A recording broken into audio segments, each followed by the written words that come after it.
émission. Je voudrais dire aussi la question des chantiers importants qui attendent le chef de l'État. Parce que je suis très embêté par la posture presque messianique et non normalement non pragmatique, merci pour l'expression de M. Seda. On a l'impression qu'on se croirait dans un conte de fées Alice au pays des merveilles. Mais en même temps, on a l'impression de... On est là. Tant qu'il ne tient pas le discours du MLC, il ne peut pas, il sera toujours attaqué. Laissez aux autres la liberté de laissez qui m'empêche de parler et de répondre à monsieur Sedapodiko. Au-delà même de la posture de Alice au pays des merveilles, que vous voulez démontrer cette posture messianique au Camerounais, vous arrivez aussi de manière magique à déresponsabiliser ceux qui sont responsables et à dire que s'il vous plaît, et à dire que la responsabilité est de nous tous qui devrons amener la paix aux nos eaux, faire que les Camerounais mangent, et après vous surfez sur un Cameroun où finalement le président de la République serait un papa qui devrait faire des petits cadeaux aux Camerounais qui auraient faim. Papa, on a faim, vous êtes des blagueurs. Ce que je veux dire, c'est que la Constitution, elle est claire. Le chef de l'État, président de la République, est le garant de la sécurité et du bien-être des Camerounais. Monsieur Seda, c'est pour ça que les Camerounais lui donnent leur impôt.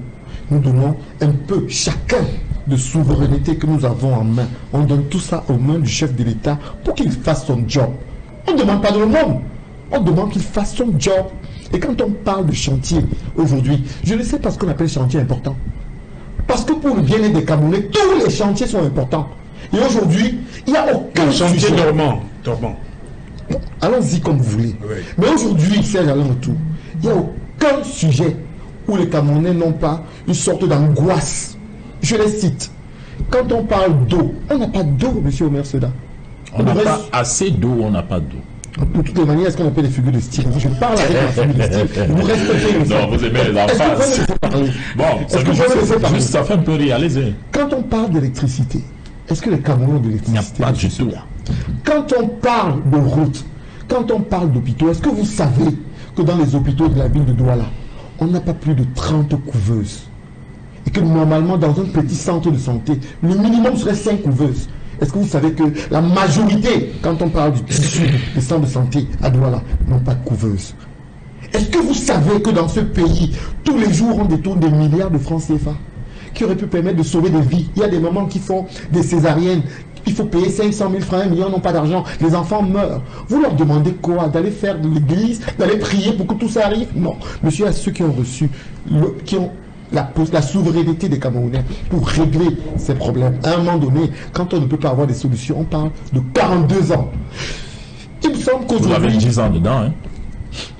C'est important de dire ça aussi. Je ne sais pas si un jour le MRC a dirigé ce pays pendant 10 ans. Non, votre président a été là pendant dirigé le pays pendant 10 ans. Tout ce que vous êtes en train de dire existait quand il était ministre. C'est ce que je veux que vous disiez au Cameroun. C'est important. La Constitution du Cameroun n'a jamais donné la responsabilité à un ministre. Solidarité gouvernementale. Je ne sais pas. Je dis que vous avez une responsabilité. La Constitution dit que c'est possible. C'est constitutionnel. Le président de la République est élu par les Camerounais. C'est lui qui nomme ses ministres. Donc s'il y a une responsabilité, c'est celui qui a été élu. Lui, il a une responsabilité secondaire. Est-ce que je peux terminer?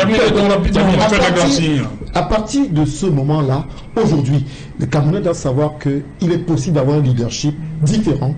Et aujourd'hui, Maurice Kamto propose la renaissance pour qu'enfin on arrive à résoudre le problème anglophone, à résoudre le problème de cherté de la vie. Parce que, et M.